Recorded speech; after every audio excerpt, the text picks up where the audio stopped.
I want to start this episode with a moment of gratitude, not only for you for showing up and being here and listening to the Ripple Effect podcast, but for all the amazing people that I've had on this show and their continued love and support of what I am doing.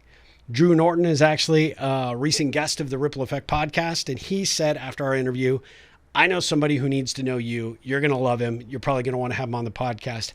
And boy, was he right. Man, today's guest, Rick Torrison, the Limitless Leader. He's an author. He's a keynote speaker. He's a coach. He is now an app creator. I mean, he'll tell you about that. This guy exudes enthusiasm. He exudes positivity. He is a faith-based leader and probably just one of the most heart-centered guys that I've had the pleasure of connecting with. He is one of these people that from the moment we started talking, I just felt like I've known him my entire life. So when Drew said, you guys need to know each other, man, Drew, you were right. And I am so grateful that Rick made time in his busy schedule to make this happen. I can tell you that Rick is, like I said, a very, very successful speaker, coach, focuses a lot on leadership, has a tremendous amount of free resources on his website, which is at ricktorrison.com. I think that this is one that you're going to want to pull out the notebook. You're going to want to take a pen and you're going to want to capture all the good gold nuggets that he drops. I mean, pearls of wisdom from this guy from the moment we started all the way to the end. And I felt bad because I could have talked to him for hours. I just really, really love people that love what they do. And Rick is someone who does that. And he loves helping people like you and me pull that out of ourselves and start living a limitless life and being limitless leaders, regardless of position or title. So I'm so grateful that you're here for this episode. I can't wait for you to listen to it. So let's dive right in.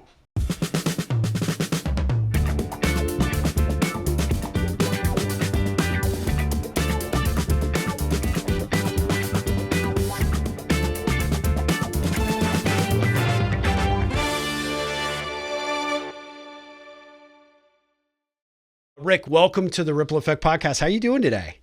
Man, I'm blessed. I'm excited to be here with you, Steve. I can't wait. I've been looking forward to this one for a while now. Me too. I am. Let's start with how we connected. This actually came as an introduction. How do you know Drew, and how did you guys become friends? Yeah, it's the 6 degrees of separation, right? So I didn't know Drew, but I knew Nick Hutchison and I knew some other people and book thinkers. And so Yep. I've been on a podcast. I launched a book a year and a half ago. And so part of my book launch that I did was podcast tour, right? Like Yep. get Yep. on the podcast, promote the book, the message. And so I had 8 podcasts that turned into 25. And then I was like, I love this podcast world, and you podcasters are all connected, Yep. So I'm like, and I'm relational. You can already tell the dynamic of energy, and I love this. And so then when I shifted some things and I'm taking some things to the next level, I launched an app, and we can or can't get into. I'm not worried about that, Yeah. but this next phase of what I'm doing, really seeking to be someone who is really seeking to add influence, value, impact into lives. I'm not growing the business like I used to. Now I'm like, what's for you? What's the ripple? And so that got me back in the podcast. So I said, man, I got to talk to podcasters because these guys, they're getting real conversations about these real things in real time. And so I started that process again, got through Nick, got to Drew, Drew got me to you, and then I'm going to count on you to get me to somebody else, right? Yeah. Yeah. I mean, we'll just keep rippling. I mean, that's the key, right? It's the Well, key in so life, man. it is. You and I talked about this before we actually clicked record. But honestly, you said you're looking at things differently right now, through a different lens and, a different level of maturity and asking deeper, more thoughtful questions. Maybe as a good place to start, tell me about that journey and sort of what that's like. And then we'll come back and figure out how you got into this and what you're doing and about the book. Yeah, man. As we were talking before we started officially, I think our life is through a series of seasons or, we're different places at different age times, different Yep. decades of our life. And in each decade, I think whether we know it or not, we're asking different questions. We start in our 20s and we're asking more questions about who am I, what am I, what am I going to do with my life? What is the purpose and how do I have value? And so then you start working and grinding and building, and you get in your 30s and go, man, how long am I going to work for the man? And when am I going to get paid what I'm worth? And do I want to do this my whole life? Right. And so you're changing jobs and you're shifting and you're grinding, you're getting married, you're having your kids, so your life is focused on providing and growing, and you get lost that you get into your 40s and now you're like, okay, is this my career? Do I start my own thing? I need to start thinking about my future and where I want to be and what I want to do. So you're still grinding, building, growing, learning, hopefully, and running into a lot of walls and problems and obstacles and trauma in life. Yeah. I think you get in your 50s and you're now more in your lane a little bit, right? You may be having your own business. You may be higher up in the business. You may be sitting in leadership or ownership or a C-suite, or you're doing your own thing and you're building and multiplying. But I think mid 50s, you start going, man, how long do I want to do this? Yep. And what's it all for? What's it all unto? Like, what is the purpose of all this? And man, if you're married, like me and my wife, we had these dreams, or my kids are in college now, and what am I going to do? Where am I at? And so that was when I started asking the question, my wife and I, about, man, what do we want to do, and when do we want to do it? So it's kind of those questions of, I ask people. So I do coaching. I do professional performance, mindset coaching, leadership development for companies and individuals. Phenomenal keynote speaker. Yeah. Keynoting with the book. But really my heart is, if I was going to describe what I do, is I help people break through limiting beliefs to get them from where they are to where they want to be. Because we all have ceilings we put on ourselves, known and unknown, that are holding us back in certain areas of our lives, that are causing us to settle for something less than what I believe we were born and created for. And so my whole passion is, man, let's awaken that beast. Let's identify the limitations and the ceilings. Let's crush them, get rid of them, replace them with a truth. What's that new declaration, that belief that you want to then start to walk out over time to build that life of significance, not just success, but significance that you were born and created for. And that's personally and professionally. And so that's my passion. I do it in a lot of different ways, but man, that's my sweet spot, what I love to do. And so I got to the point where I was living my life, a leadership development company, personal coaching, started writing with the book, doing speaking. I was a pastor for 15 years, way back in the day, right? I was a teacher. All those things are all about valuing people, though. Sure. They're all about encouraging and calling out greatness inside of people that they can't see, personally and professionally. So the through line of my life has been the same. Yep. And then I was like, man, what do we want to do? When do we want to do it? Where do we want to do it? And with who do we want to do it? That's my wife's and I conversation. So we said, hey, early 60s, we want to be in a position to be all about giving back and adding value, right? And so what would it take for us to be in that space? So we started working intentionally on that in our lives, personally and professionally. We just sold a business. My wife sold the business she was doing, and I'm transitioning my business so that we can shift our thought process to ripples. Yeah. Yep. 100%. It's such a great title, such a great belief. I talk about it all the time. I'm that pebble that's being dropped in that pond, and what kind of ripple is my life going to have? And if we're not intentionally talking about it and designing it, then it's accident and default, which means we are putting the future of that legacy, that life, that impact into the hands of the wind, people, circumstances, environment. And I'm thinking, no, wait a minute. I can have more control in saying this than I'm believing. And so what does that look like? So anyways, so that was kind of the journey. And so I said, how do I multiply myself, my experiences, my value, what wisdom I might have? How do I begin to give that away, share that, and help people really elevate, go to the next level with their lives personally and professionally? I don't know if that answers the question, but that's kind of it is. It brings up a lot. Great place right now. Yeah, it brings up a lot of questions, and you can tell you have enthusiasm and you are inspired by the work that you do. And there's so much that I want to unpack there. But was there a defining moment in your life early on? Because you outlined this pretty well, right? 20s, 30s, 40s, 50s, now 60s, which I can't believe you're in your 60s. I think that's BS. But whatever you're doing, we need to talk offline, brother. But at the end of the day, you evolve, and I love how you framed it out in terms of what's important to us in those different phases of our life in those decades. Was there something that said, hey, look, Rick is destined for more. Rick is destined to do and deliver more, to be, to show up and represent something more significant than what you've done at that point? Or was this always kind of the slow burn and now it's just taken off like a rocket ship? Yeah, no, I don't know. And maybe some people would say that their life has been that slow burn that they've known and they're going, but that hasn't been my story. And I don't find that to be most people's Yeah, story. me either. They don't necessarily, I think a high percentage, there's a small percentage of high achievers know that from the beginning and they're working and they're sitting at this level here, right? But I don't think that's the average journey. And it's not good or bad. I just think the average journey is we end up someplace and go, man, I never necessarily saw myself here, Yeah. right? So the through line for me, and that's a great question. And I hadn't really, in all the podcasts I've done, I haven't thought what came to mind as you said that. I hadn't talked about this before. But really, there's a through line that I believe we all wrestle with that help us to get to levels in our life. And I believe that we all were born limitless. That's the name of my book, but this Yep. idea, and that's an interesting thing to unpack. I believe that we were created for more. I am a faith person, so that drives the heart. I don't expect everyone else to have to be where I'm at, but Yep. for me, that drives how I see lives, see people, regardless of what they're doing. For me, I see through that, see inside of that person, no matter what's manifesting on the outside. I believe there's something with purpose, future, hope, greatness inside that has not been fully realized or tapped into. And what I've discovered is in my journey. So my story, that marker was a limiting belief that I took on early in my life through an experience that I had, through some trauma that I went through.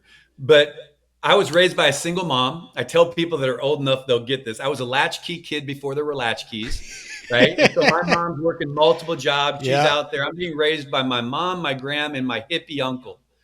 And when I mean hippie uncle, this is the 60s and 70s. I mean everything that went with that. Was it And the Cheech or Chong? Harley, Which one? Right. yeah. The Harleys that were in the Yeah. driveway. And he was a really good man, a good human, coached my Yeah. little league team with the long hair, the beard, the That's whole awesome. gamut, right? Yep. But man, just a good person. He was the male influence in my life. And I haven't ever told this story before, actually.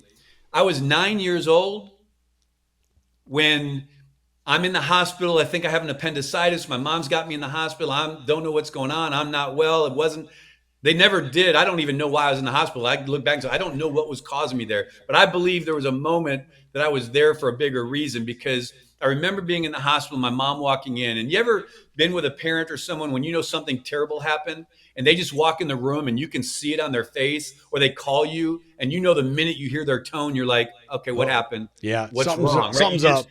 Something's not right. Well, my mom walked in and she said, Rick, I need to tell you something hard. Your uncle was just killed in a car accident at the Little Oh, Grand Canyon in Illinois, down in Carbondale.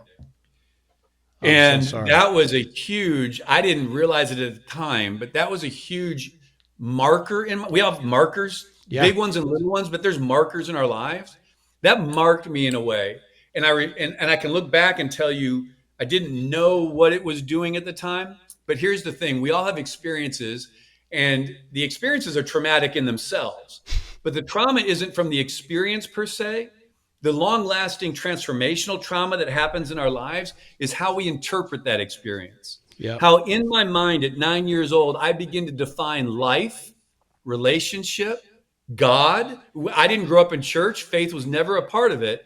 But I remember coming out of the hospital after the services, sitting in my bedroom, laying in bed and cursing God. And I'd never been to church. I didn't know him. I didn't have a concept. I just Yeah. remember I'm going to curse God, because how could a good God, how could there be a God that my uncle, who is the only father figure in my life, gets taken from me? And Yeah. it was an immature thought process, but real. So from that time, and my uncle was 25 years old when he was killed. Oh. I was 9. Next moment. So move forward. I remember I was a teenager, 12, 13 years old. And I remember talking to my mom, again, just me and my mom. She had just gotten married. So there was now a guy in my life, and it was cool, but it was different, right? Yeah. And I remember going to my mom and saying, Mom, I feel like there's something in my life I'm supposed to do. I feel like I'm going to do something great, something big, something, I'm going to be a part of something. As a And, young but this is what I teenager, told her. you're oh, that's impressive. Well, but here's the thing. It wasn't, wait till the next part of it. When I unpacked it with her, and as I was living it out over the next few years, that thought that I shared with her, it wasn't I was going to do something positive. It was that I felt I was going to do something horrific. And I went and told her in that same breath, and I don't think I'm going to live past 25 years old. I Wow. had no context for that. It was just in me. I felt like I don't think I'm going to live past 25. I don't see my life past 25 years old. No context. It was just in me. And I'm sharing that with my mom. Fast forward to the next marker. Okay. Is I am now 25, not 25, I'm 24. And meet this girl that I want to spend the rest of my life with. Right. But I am sabotaging that thing because there's a whole lot of stuff going on. And I know I want to be with her, but my actions are like, let me just push her out of the way. And Yeah. that's from another story in my life that's in my book. But through that relationship with her and her father, they were in Texas. I was in Indiana. I moved down here. I chased her down here because she almost made me mad. Like she was so different than anyone I dated before. And like she wouldn't take my junk. Yeah. If I could just say frankly what it was, she wouldn't take my BS. Yeah. I couldn't manipulate her the way I had manipulated females up to that point. And so I Yeah. was like, I got to go conquer this thing. I'm going to go figure this out. So I pack up my car and I moved to Texas like, you are not going to be like this to me. I'm going to win this relationship. Little did I know. And so what happened in that? So that next moment that really started marking me was I had believed this belief about my life. And I knew I hadn't thought about it forever, but my 25th birthday is coming up. I'm in this relationship with her that I'm sabotaging, but I finally get to the point where I propose, we get engaged, right?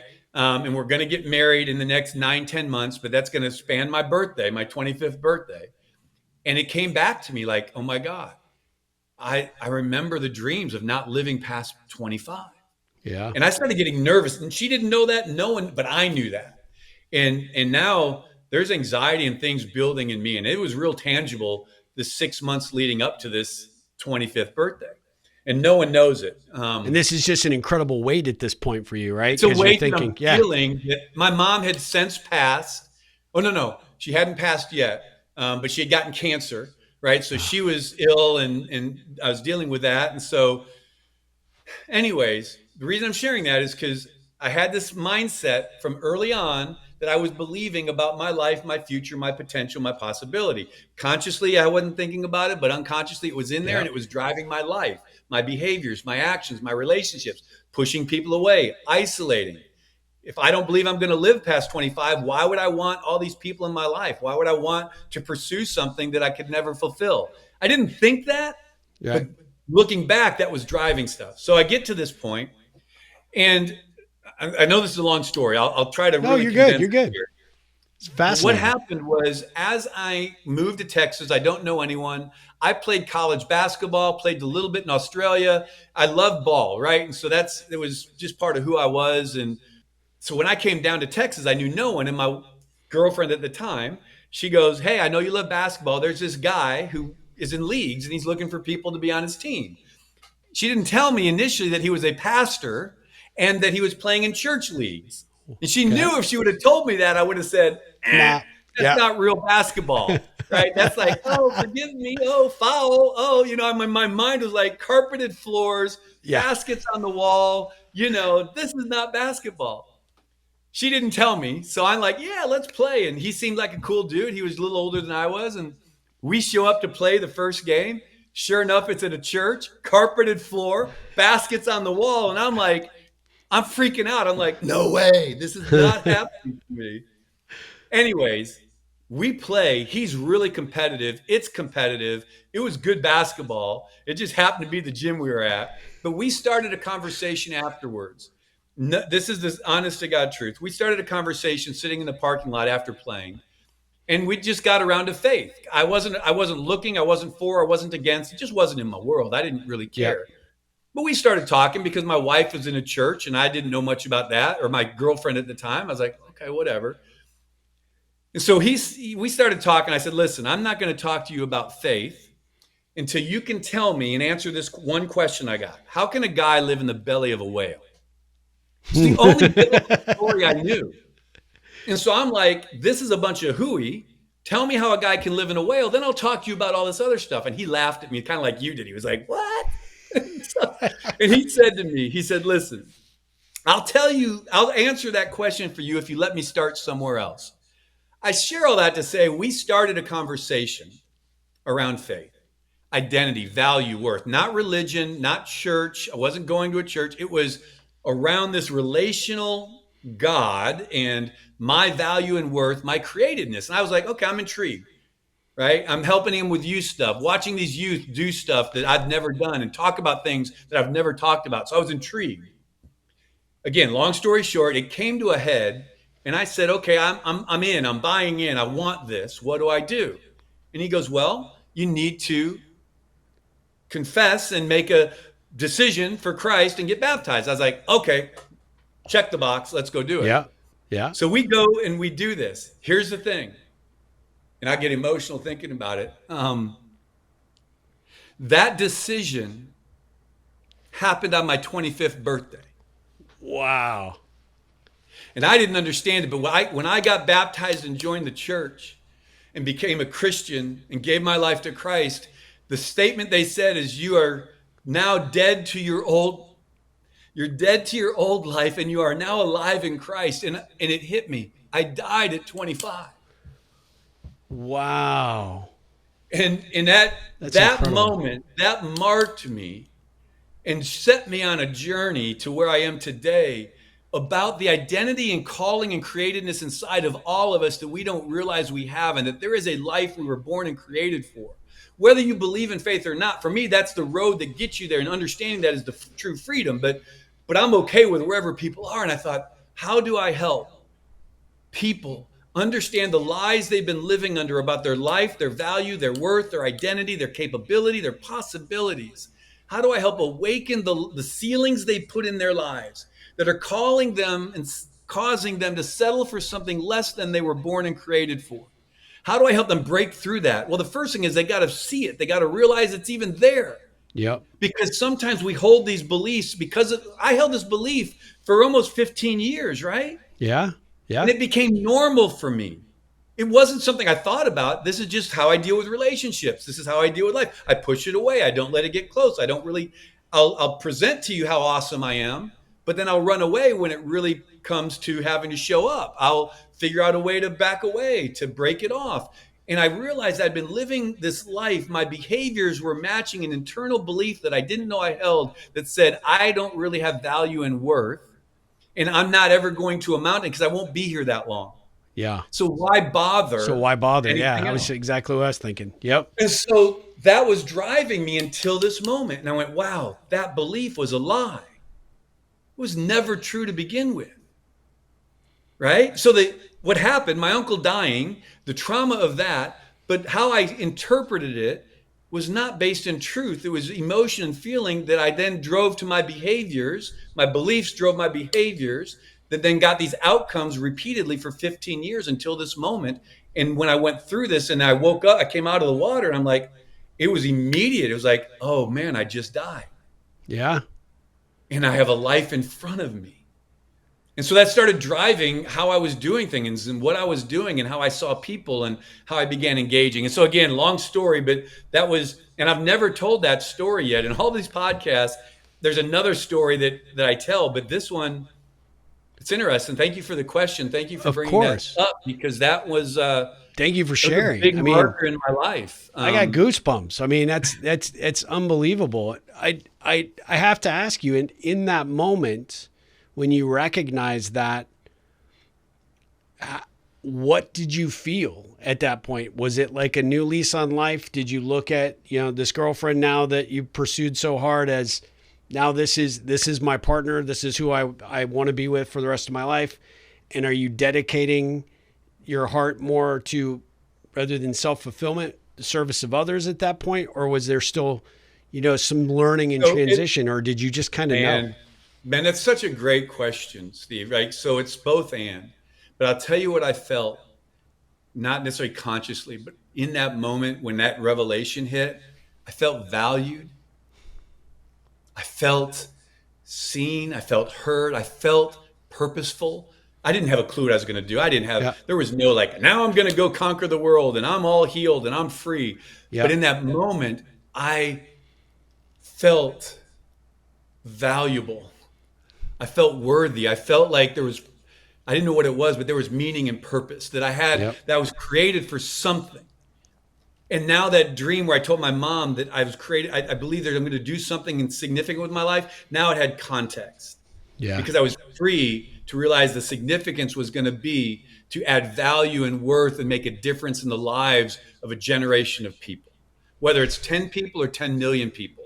But now I realized that greatness that I was destined for, and I don't mean greatness as in size of something, but I Right. mean in impact and influence of something. I was like, okay, now everything I do, whatever I do, there's a greater meaning to what I do, that it isn't just the job that I'm doing, educating students, coaching basketball, pastoring whatever it was along the way. It was like, no, this is all the vehicle to change a life, to speak life into someone, to call them higher, to help them recognize their value, their worth, and their identity. Right. So that's what I mean. I felt that in that moment. I felt, wow, there is a freedom to go, I am somebody. I am valuable. I have worth. You I so love that. There's so, oh my gosh, so much to go into and to talk about there. I feel like we'll definitely have to do a follow up podcast for this one for sure. But the feeling that you had is similar to a feeling that I experienced. And obviously, our circumstances are vastly different, but I can see the connective tissue. I believe that people show up in your life for a very specific 100%. reason, right? This introduction happened because of a reason. The story's being told because of a reason. And a reason I think that it is, sending, kind of the tingleness along my spine the whole time you're talking is, Don't say tingles up and down your leg, yeah, okay? yeah, yeah, Don't go yeah. there. That could be stroke. And in my age, that's possible, right? But Sorry, I just I, had to I, go there.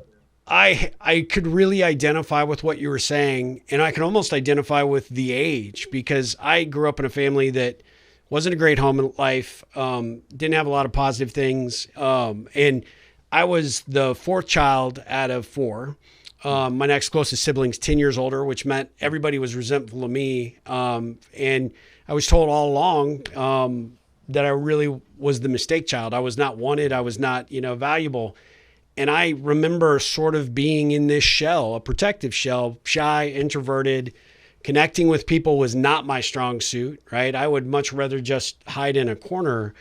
But when I finally found that I had purpose, right? When I finally found that I was destined for something more than I had ever envisioned for myself, it was like, it wasn't day one. Kind of that's why I asked you the question, Right. like, did you know? Because I didn't, right? You have a lot of starts and stops along the way, but you just don't really know if the steps you're taking are the right ones.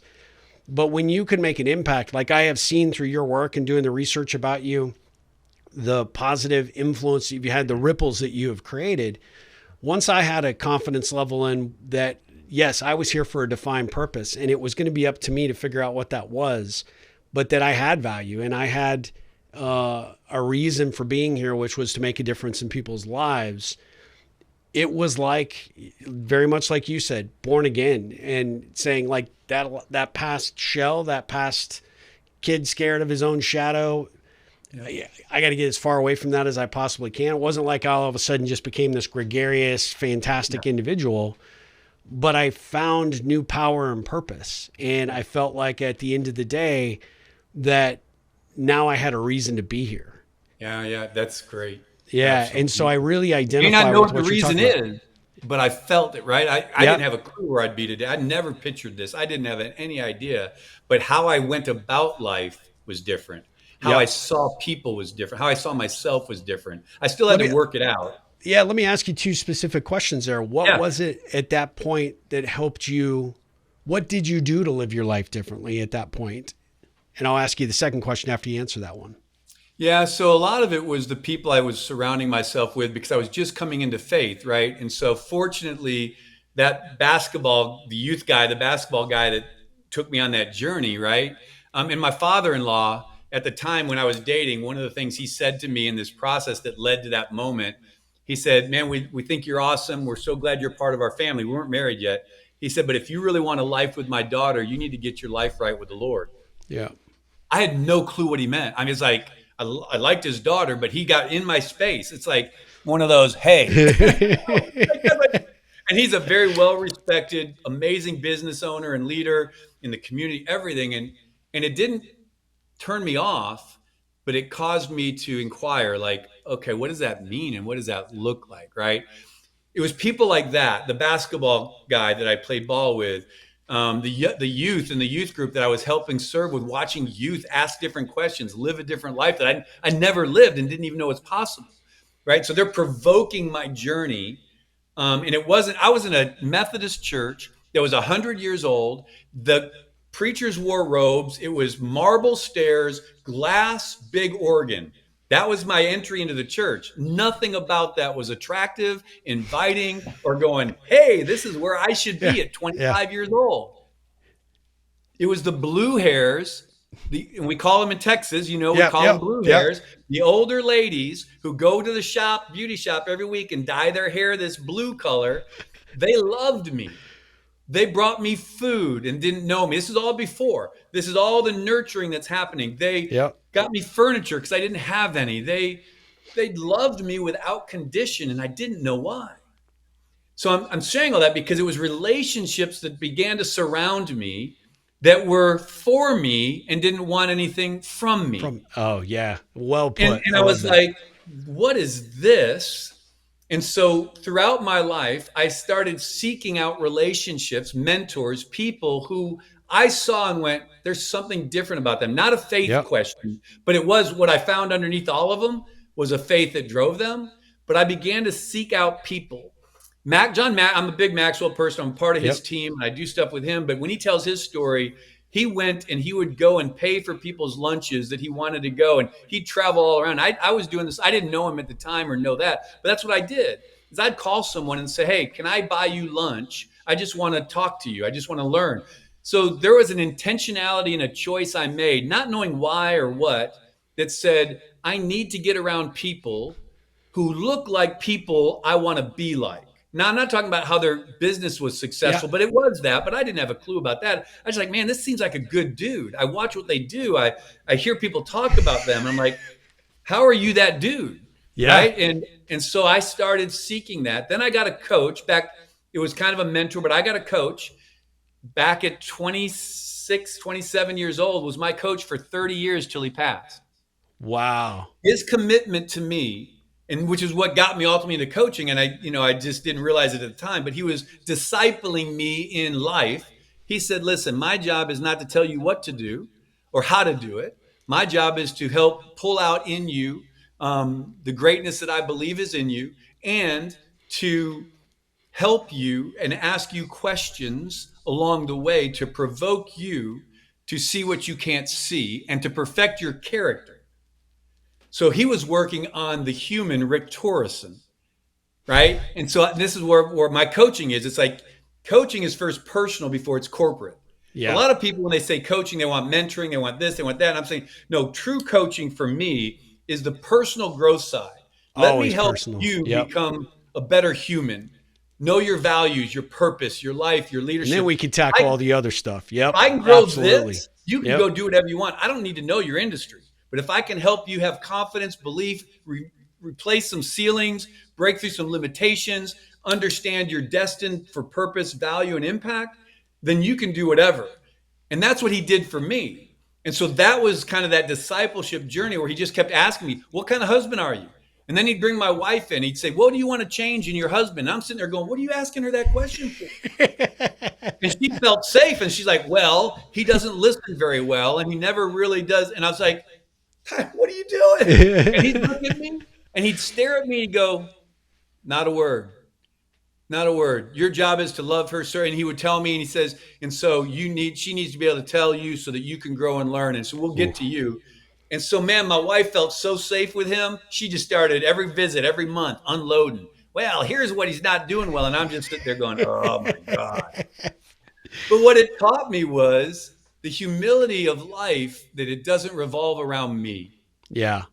right? And then the offendedness that we all live in, that we don't even realize we're offended. And then we justify our offense.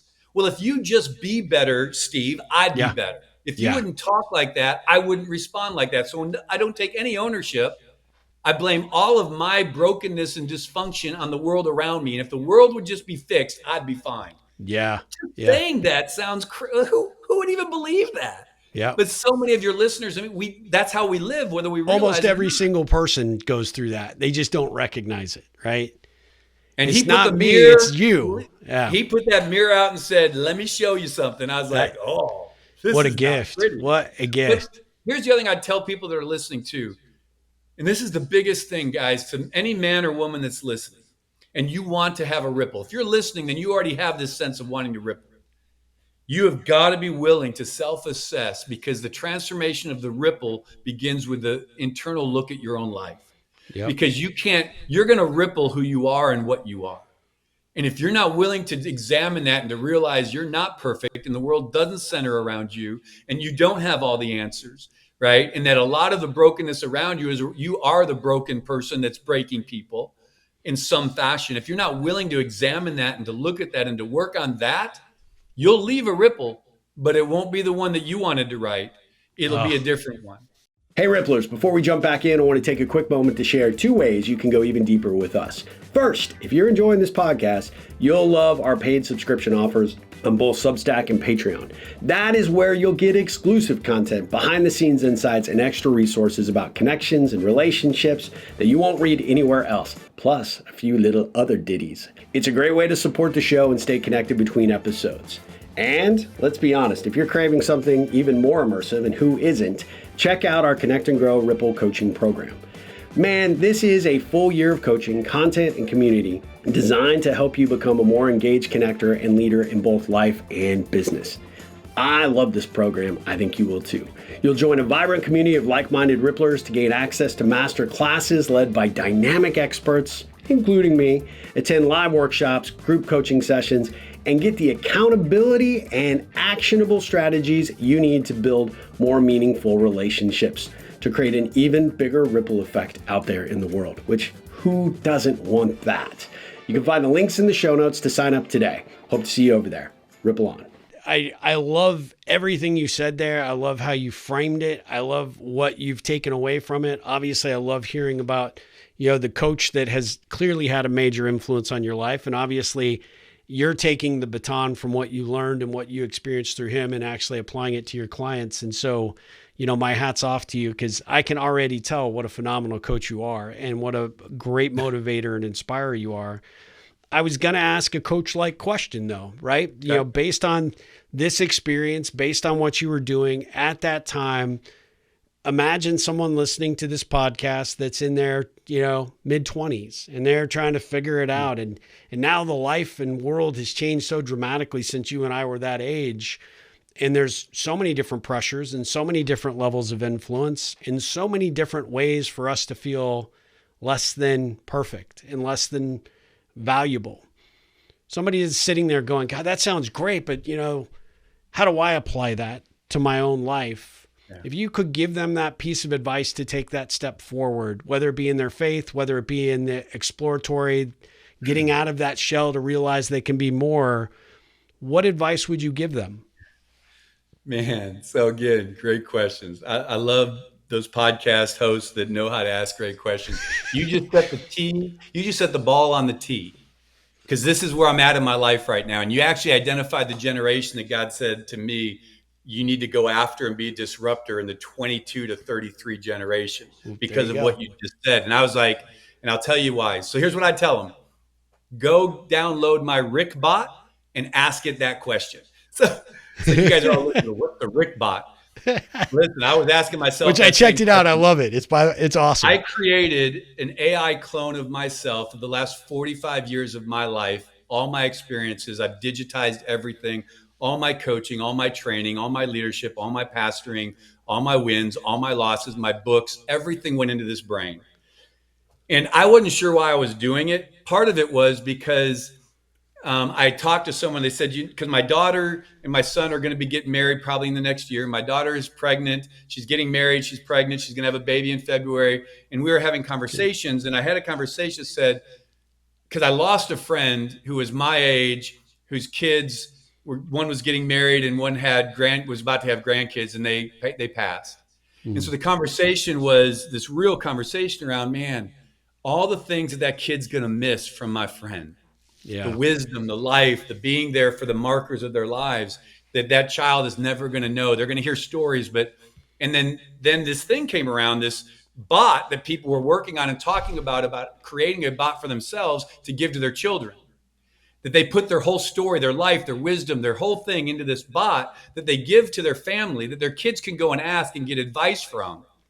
So if I wasn't here, and so I thought, oh my God, that's overwhelmingly emotional and it's powerful. And I thought, Yep. wow. So that started me on this journey. What would that look like? But what if I put my coaching in there and my leadership training in there and gave it to people that could ask a question that they didn't want the hour answer from Rick. They wanted the Cliff Note 5-minute kind of, what would Rick say? And then I asked my daughter and my son, I said, hey, this is a little morbid, but if I wasn't here and my daughter getting married and having a child, my son going to get married, I said, what advice might you want to ask me? Would you ask this? Because I'm testing it. Would you ask this? Sure. Rick? So my daughter's sitting right over here in my office. She was sitting right here. And she types in a question and she starts weeping. And I'm sitting there and I don't look at it. She shows it to me and I start weeping because I'm like, God, that's exactly what I'd want you to know about who you are, your value, your worth as a mom. Is that and it doesn't know necessarily it's my daughter asking it a question, but it does, right? It's and I thought, wow, this is so powerful, to be able to have that life in that space. And so I just started, okay, I'm going to create this. Again, long story short, let me tell you the tea that you just teed up is Charlie Kirk and that whole situation, regardless of how your listeners are with that. My kids followed him. They were devastated. Their friends started asking questions. And my bot, my app, it's called Living Limitless. It's an app, and the bot's in there. It's the first thing you get to. Shameless And it's plug. awesome, by the way. You definitely go download it. Thank you. That had just kind of dropped, and I was launching and piloting and working it out. And then I'm having all these conversations with 20-somethings, millennials and Gen Z, who are just wrestling with life and the anger that's out there and stuff they just don't understand why people are, and they're just wrestling. And they're just looking for answers in Chat GPT or one of the chat forums. And they're going there and asking life, faith, anger, depression, loneliness, relationship, all those questions. They're searching there because it's safe. It's anonymous. It's safe. They can go dig in. But the reality is, although how powerful it is, because it can give you a lot of information, someone's writing that algorithm. Yeah. Someone's steering that conversation. That conversation doesn't discern good, bad, and ugly. It gives you everything. So I thought, what if there was an alternative to Chat GPT for the personal growth development in life that you could ask, and it's still a perspective, it's mine, but from someone who's a human that says, I hear you, I value you, I love you, and I see something great in you. Now let me talk to you about, and take my 20 years of coaching in life, let me walk you through and talk to you and help you come to that understanding. All my stories are there. What I just shared is in there. And so when they go there and they ask it that question, it gives them my answer. So, and here's my answer that I would say to that person listening right now. So jokingly, download it and ask the question. You can even talk to it and you're going to hear this voice. Yep. You can have a dialogue with me. It's my voice. But here's what hopefully you would find in the first paragraph. 1, I hear you. I see you. You're not alone, and your past and your current situation is not defining your future. So let's start right there. Whatever you're going through, whatever you're facing, whatever you're dealing with, it's a moment and you're going through it. You're not sitting in it or going to it.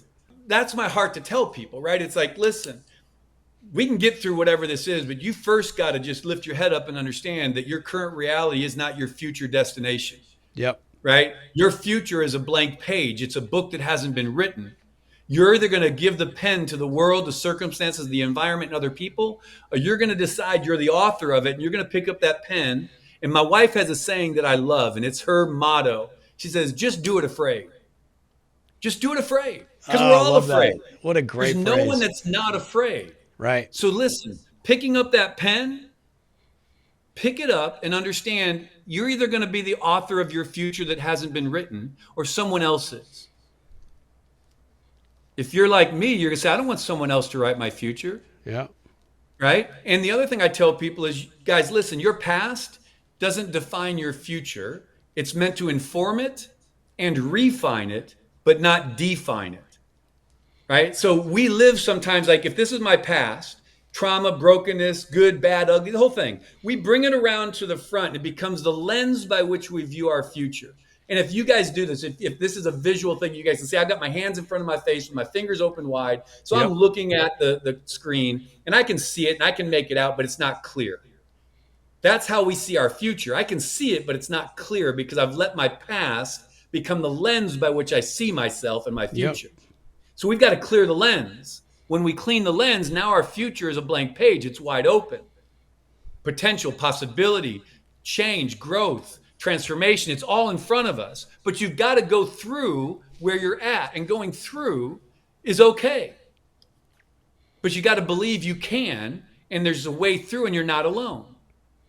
So that's the first thing. And people will say, well, I don't know, and I don't know what my limiting beliefs are. I don't know why I think that way. I said, listen, you're living a normal life right now. This to you, this is normal, right? And they'll go, yeah, this is how my life's always been. I said, okay. I agree 100%, right? This is normal to you. And then I ask a question. And I would ask your challenge of people watching. No matter how successful you are, no matter how challenged you are, it doesn't matter where you are in life. What if the normal that you're living right now isn't normal? It was never meant to be your normal. What if there's actually something more that you were born, called, and created for? What if the normal is actually a ceiling over your life that's causing you to settle for something less than you were born and created for? I'm not saying there is, but what if there was? What if that normal that you call normal was never meant to be your normal? Would you consider that? Would you be willing to have that conversation? Would you be willing to challenge your normal? And listen, if you end up back in normal and it is normal, great, no loss. Yep. You're right where you were. But what if you challenge your normal and realize this normal that you've accepted isn't normal and there's something else? Yeah. Wouldn't you want to know? Yeah. And so that's the starting place, right? Is getting them to be willing to challenge that current reality. Because no matter how successful you are, there's still places of limiting beliefs. There's still that internal person that still doubts and fears and struggles that the world can't see. There's areas of our lives where we've shut off because we don't believe we can, we will, or we are. And so we've just said, we'll just put them on the periphery and give up that dream, give up that hope, never pursue that thing, avoid that thing, because that's just not who we are, what we can do, or, what we're capable of. Yeah, and I think you hit on something I just want to reiterate here for our audience is that, this isn't whether you're 25, which is kind of how I frame the question. This could be happening to you at 40. It could be happening to you at 75. Just being aware that you can start to ask these higher level questions of yourself, and you could start to embrace the fact that just because this is the way it is or the way it has been doesn't mean that it's the way that it has to be going forward. And like you said, figuring out this piece where you can clean that lens and you can open yourself up to a different perspective, whether it's, working with someone like Rick or working with another consultant or getting some professional help to recognize that you don't have all the answers, because if you did, you'd be fit, you'd be sitting way differently in your life right now. The vast majority of us are afraid to just go outside the shell just a little bit, to look, to think, to contemplate the possibility of something more. How you frame that with your questions, I think, are brilliant. Well, fear is this thing that we are afraid of, that we avoid, that we think is bad. It's pain, because there's pain attached to it. Yep. Fear is actually a wake-up call. When fear comes, it's designed to heighten our attention, our emotion, our feeling, our energy. Right? It releases endorphins. It does physical things in our body. Whether you're frightened in a moment or there's fear building up in you about something you're thinking about, that fear is designed to heighten and call your body, mind, will, and emotions on high alert. Pay attention. Why? Because you need to survive and thrive through something. Yeah. Not because I want you to run and hide and protect, but you're about to go into something that is dangerous. And if you don't face it and move into it, it will overwhelm you. And Yep. so this is we were created that way, that fear is designed to put us on alert to be able to move It's into and hardwired. through Yep. something. Right. And so that's important. And then the truth is, you said this, I coach all ages and all places, but mostly are older because the younger generation is getting their therapy, their coaching online. And Yeah. that's why this thing shifted. And I'm still doing my coaching of people who are older and seeking and asking different questions. But I thought, man, can I disrupt a tenth of a percent of the chat GPT generation that's in there seeking life counsel, advice, and faith? If I can just get a small percentage of them to ask a different source that is actually for them and has lived life. I had one young lady, I'm testing this right in 20 somethings. I'm like out there with them. And so what I decided to do is ask, and this is what I would tell anyone listening, that especially in that generation, I don't care where you are. What's a question? Don't ask me a question about engineering or making lasagna. I can't help it. It's not going to go well for you or for me. Yeah. But ask me a question about life, coaching, leadership, teams, culture, values, faith. I can, that's where I've lived for 40 years. So you're not getting a theoretician who's thought about it. You're getting answers from a human who's lived it. Yeah. Right. And it's all in there. So this is real life. So I tell them, whatever question you typically ask Chat GPT at 2 a.m. when no one's watching and you're alone and you're spiraling, ask it. And then I tell them, ask that exact same question to the Rick bot. Same question. And then I want you to hold the answers side by side. And I want you to tell me what you think. This young lady, 25, 24 years old, single mom working at a coffee shop, and I didn't know much about her. I know her from coming in and getting my coffee, and we talk and, know a little bit, but nothing. Yep. So I ask her that question. She takes my bot, she downloads and goes to the chat, and she asks it a question. She starts weeping. And I'm like, oh, crud, I messed up, right? I just unlocked something. And I said, I'm so sorry. Are you okay? And she goes, yeah. She said, I asked you a question and it felt like a human was sitting across from me, sees me, hears me, and understands me, and then didn't let me stay there, but asked me questions and drew me in and spoke life and then challenged me and gave me things I can do. Because what she was wanting is, I don't know how to balance being a mom, working, and I long for a healthy relationship. She was lonely. But she said, I don't think I have to give that up. I can't have that because I've got a child and I've got to make money. But she was lonely. And here's the thing. Remember my story? Single mom. Yeah. It brought up my story to her and said, listen, I was raised by a single mom and I think I turned out okay. Yeah. And here's what I learned from that mom and her strength and her perseverance and her love and her care. And she's reading that going, that's me. Yeah. So I kept getting testimonies like that from people over and over and over. See, I can't necessarily reach and coach that generation because they're not into this the way maybe a 35 and up is, right? They're in their bit. They're going to do that. I get more of that. But that generation isn't necessarily going to reach out to Rick and say, hey, Rick, I want to hire a coach. Plus, they couldn't afford me. Yeah. I'm not being rude, but I would not charge it, but I'm saying in the reality of coaching world, they're not going to be able to afford someone who does what I do typically. Yeah. So I thought, how do I add value there? How do I break in there?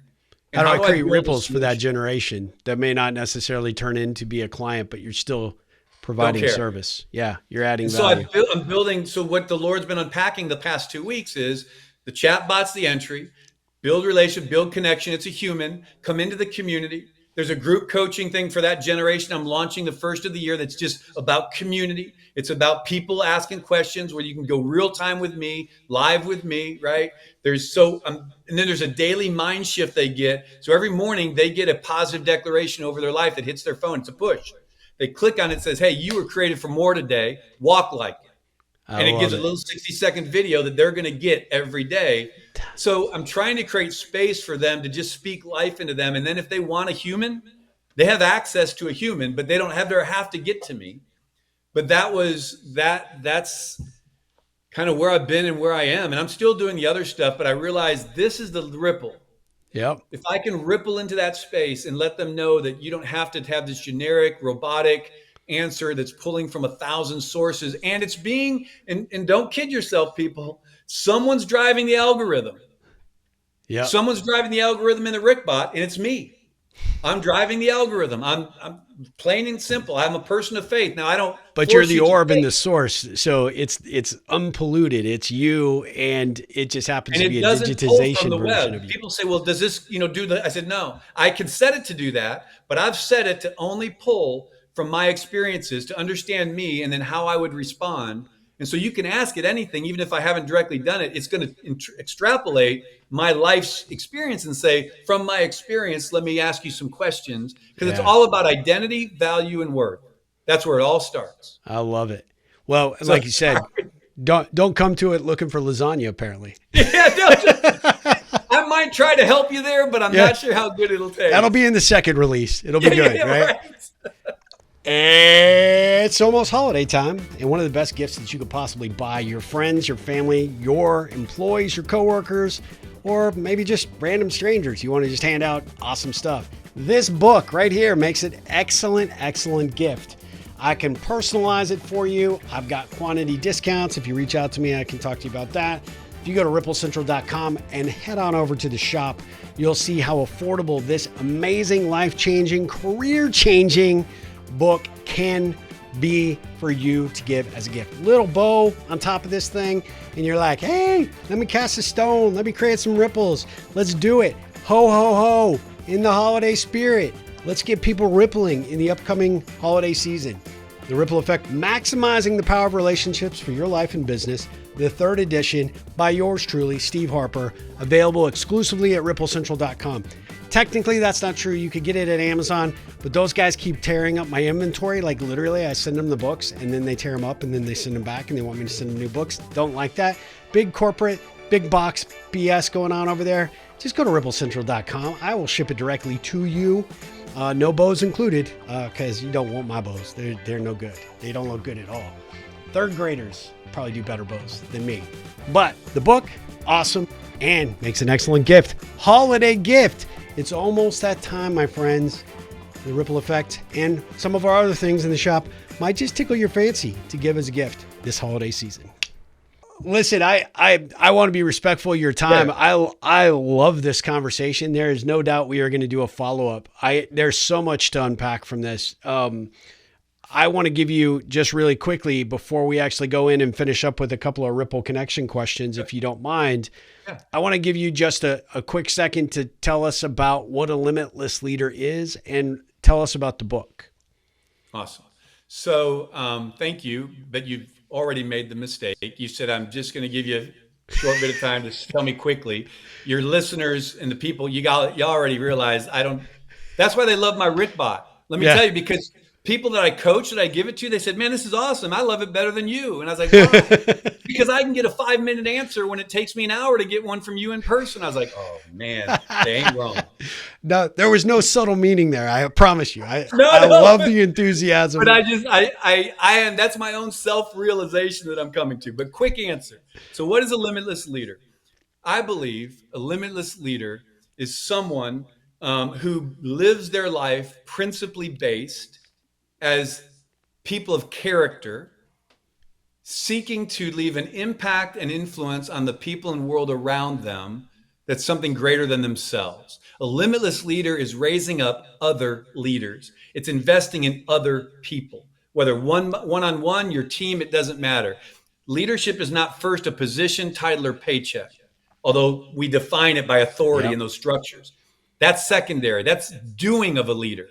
The first thing a limitless leader is a leader who is positioned and postured from a place of character and value to add value and call character out of other people, whether it's on their teams, their family, or their relationships.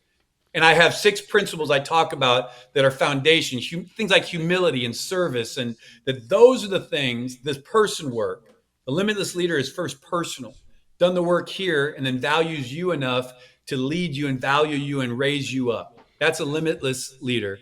The book called Born Limitless is part of my coaching construct that I wrote. And that book is all about one component of my coaching, which is this belief that, and I've already shared it, it's a framework. We have a life experience. We interpret the life experience in such a manner that creates a belief about ourselves, people in the world around us. All of our beliefs drive our behaviors. You cannot act in a way that are not tied to a belief. You can do it for a little while, but you can't sustain it. All of our behaviors produce an outcome, good or bad. It's neutral. Belief, behavior, outcome. If we want to change an outcome in our life, we don't like what we're getting, we keep going around the mountain, not up it, we typically try to change a belief. I mean, a behavior, right? So we're driving our behaviors. The problem is we end up falling back in the same old pattern because we have not addressed why we act and behave the way. We behave a way because of a belief. So the coaching in the book is my story about my own limiting beliefs that I discovered, how I recognized them, how I crushed them and replaced them with a truth, and then how I began to build out behaviors to align with that belief to get a different outcome. And that's what that book is about. It's speaking life into you, that we all have them. How do you recognize them, crush them, replace them, and then build a behavior structure out of that to actually walk in a life of significance? I love that. So the book you can get on your website and Any Amazon, platform. I assume? Okay. Amazon, Perfect. Barnes and Noble, Books A Million. It's all out there. It made a number one. It got to be a bestseller. My first book, hit That's the pretty bestseller awesome. list on USA Today, and simple read. I don't know. I don't know if oh, here it is. So here you go. There's the book. Come a little bit Right? the other. There you go. Oh, There perfect. you go. I love it. I There's love the the book. infinity symbol too. Yeah, you and I have that in Yeah, common and for sure. so anyways, where I'm at now, so that's it. And I speak around that to students, colleges, businesses. But really what I'm realizing now and I'm really trying to do is for connecting and doing stuff, I think the app and the bot and speaking around this and going after that generation, I really think that's where this thing is starting to anchor. And so I just bring people into the ecosystem, I like to and see. come and check it out. I like to think I see things in people, and I can see that is like it. It resonates with me that is definitely where you should be going, because you can tell that's where your purpose is right now, and it's intoxicating. I've mad props to you in figuring out what you're doing and how you're doing it, and the kind of service you want to give back. I love that. Before I wrap up, I want to ask you a couple of Ripple Connection questions, if you don't mind. And Bring it. We'll make these kind of quick, just because I want to make sure to get you off. And I actually, I need to be off here in just a few, but there's so much I want to ask you. But I'm going to switch it up. I have a typical Ripple Connection questions I want to ask, but I have a few that have come just out of today's interview. If you could have another conversation with your uncle, what question would you ask him today? At your current age. Great. I wouldn't ask him a question. I'd tell him thanks and that I love you. Oh, I love that. I don't need to ask him a question, but I wasn't mature enough yet. He marked me in a way in his chaotic life that he lived, loving me, coaching my Little League team. He was a hippie coach, the only one out there, but he knew I didn't have a coach and he didn't have a dad. And so he showed up riding his Harley to the practices and coaching a Little League team baseball that he didn't play. That's amazing. And so thank you. No question for him. Just thank you. Yeah, that's fantastic. What Don't was his make me name? cry, dude. What are you doing? I'm sorry. Please. What was his name? His name was Jim. Jim. Yeah. Well, no doubt he is looking down on you, super, super proud. Someone else that I gather is probably also looking down at you, super proud, is your mom. Yep. What would you like to hear your mom say about what you've accomplished with your life at this point? What I would like her to say, it's more what I think if she was here, what she would want to make sure that I heard is, I told you so.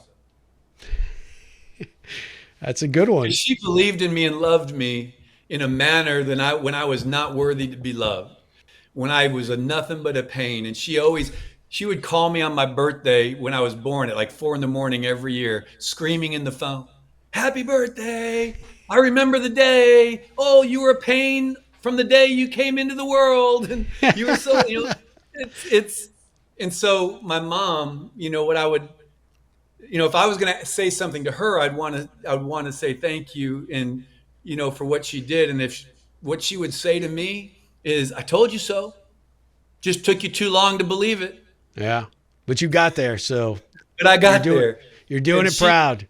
She was a driver in the process. What is the one thing that you've learned from this girl you chased, from the Midwest to Texas, that is a lesson that you still leverage to this day? So she's now your wife. What have you, and what's your wife's name? Melinda. And we've Okay. been married, What did you learn from Melinda that you years. still use? Oh my gosh. Oh, wow. Yeah, I should have said they weren't going to be gotcha questions, but there were a few here that might be. man.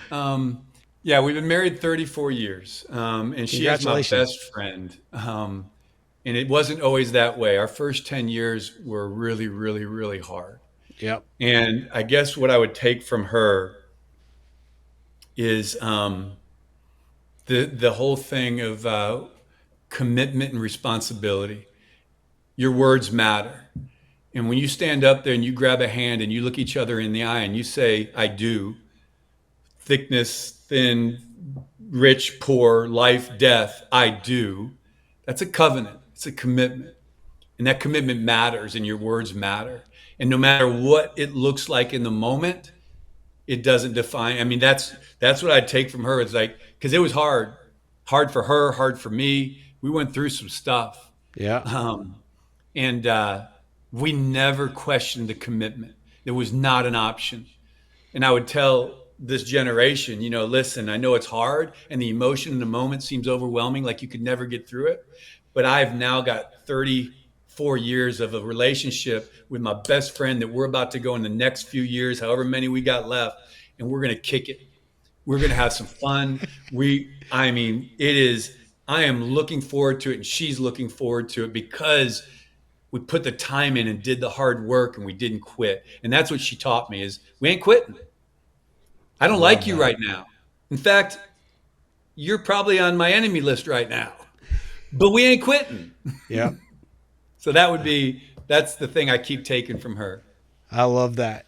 If you could give one line of advice, a phrase, a quote, a statement that everybody would pass by on the way to school or to work, they'd see it on the way there and on the way back, what would you give them to noodle on?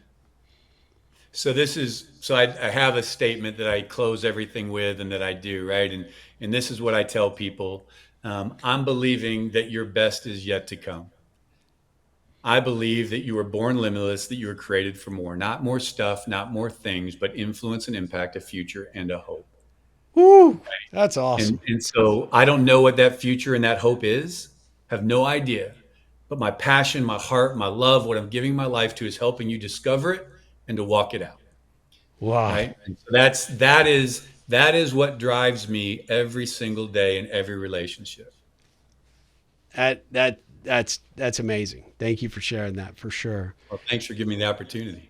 I just have last 3 questions. Oh, they're my goodness. Very short. When you hear the term ripple effect, what does that mean to you? What does it conjure up in your mind? Yeah, legacy. I love that. That's good. What ripple can I be looking to create for you? I think for me, I'm looking for people that can help me. If they hear the message, believe in the message, I don't have a clue how to do this, right? How to break into a space. This thing, I know how to do all the other stuff, but this space of being able to connect with people to get that tipping point, you can have the greatest idea in the world. Yep. And if no one knows it exists, it doesn't matter. And so I believe in this because it's been tested and my life has been testing it. But I don't, the ripple is help if you hear this and you think, man, there's value here and it has impact and life change and a potential. And the ripple you can do for me is help me get to that one right place, that one right person, that one right human that can download the app and say, man, this impacted my life and started me on my trajectory. That's it. That's an easy ask. I am thoroughly impressed with you. And I now know why Drew Norton put us together. I said Drew earlier. I didn't use his last name, but Drew Norton is the gentleman that actually connected us, a dynamo individual of his own right. But it's something that just came to me that we should explore is, between the 3 of us, and I'm sure you have somebody, I've got several people, but even just creating just an opportunity to have some fellowship and just some connection. I told him and the guys the same thing. Yeah. Best practice, talk about these things and maybe see how we can help one another in a big way and create a bigger ripple between all of us. Right. Because there's power. I think the podcast world and this world of open conversation without borders and what those guys are trying to do and what they're giving their life to and what they're building, same thing that you're doing. I'm like, these are conversations of real life and just really getting into this thing and go, man, life is hard. It is hard. Easy. And we can't do it alone. We're stronger together than we are apart. And I would tell all your listeners, man, listen, guys, you're stronger find your tribe. Find a place that is ahead of you, that doesn't want anything from you, but is willing to invest and grow in with you and anchor in and go get it. Because you can't do it alone. And when you do, it's a lost cause. It's so hard. Yep. I love that. Great point. The last question, and it's really not a question, it's more of a opportunity to just share what's the best way you want our audience to follow you, find you. There's the app. The app is called what on the App Store, both Apple and Android? Living Limitless. Okay. And I've got a link that you can get to from anything we can put in the show notes, but it's called Living Limitless. And we are adjusting it because of this new revelation that when you open it, it's going to go straight to the chat. It's going to bring you right in, so you don't have to jump through hoops to get to the conversation. There's tons of value in there, but that's what it's going to. And right now, and I don't know if it'll ever have a paid piece to it, but right now it's free. If it did, it would be like a $5 app thing just to keep this thing moving. But right now, I don't have a desire to do that. So that would be one way to get into my world. But really, to get into the ecosphere, I have reshaped everything I'm doing. So socials would be where I'd go. And I'd say, if you're in the age generations, right? So the work world, get me on LinkedIn. Everything's happening there. In the next generation down, hit me on Instagram. I'm building that. We've reshaped that. A lot of this is there. And if you're in that Gen Z millennial generation, TikTok is blowing up, baby. I'm coming to TikTok. So go get it. But it's and at all Rick these Torrison. They'll be in there. It's that's my just name. at Rick. Okay, perfect. Yeah, at Rick Torrison will get you on the LinkedIn. The TikTok may be a little different, but it's still all my name. And then it's gonna be dancing, Rick. Just started Torrison. going long form YouTube. So I just started blowing up on YouTube as well. But I would say Instagram might be the universal place. That's where you can get to everything that I do. And if you're the older generation, hit me up on LinkedIn and let's talk there. I love it. And ricktorrison.com. Yeah, right? website, ricktorrison.com. That's another place there, but you can get to all of that through really the Instagram is the hub for everything. I love how you broke it down generationally. So for those really older people like me, it's those HTTP. mature people living in the business world that are seeking business connections. I love it. Rick, I can't thank you enough for this conversation. I can't thank you enough for opening your heart, sharing your wisdom. You dropped some just absolute gold nuggets today. This is going to be an episode I know people will go back through over and over again because there's so much of it. I see why you're such an in-demand speaker, why your book is doing so well, why this app is going to blow up and be phenomenally successful. But most importantly, you're just a good human. And I'm grateful that our paths have crossed and we are going to be friends well beyond this. And I just want to say thank you so much. Man, I want to say thank you to you and your listeners and appreciate the opportunity. Thanks for creating space for this conversation. It's my pleasure. More important than people know is having space to have these kinds of conversations. So thanks for creating the space. Of course. Thank you so much for being a part of it. We will definitely do a follow-up. For my audience, guys, go check out all things Rick because he is somebody you need to have exposure to. You need to check out the content and you definitely need to check out the app. I downloaded it this week and it is awesome. Until next time, we'll be back with another episode of the Ripple Effect podcast with more great guests like Rick. But until then, Rick, ripple on. Ripple on, my brother.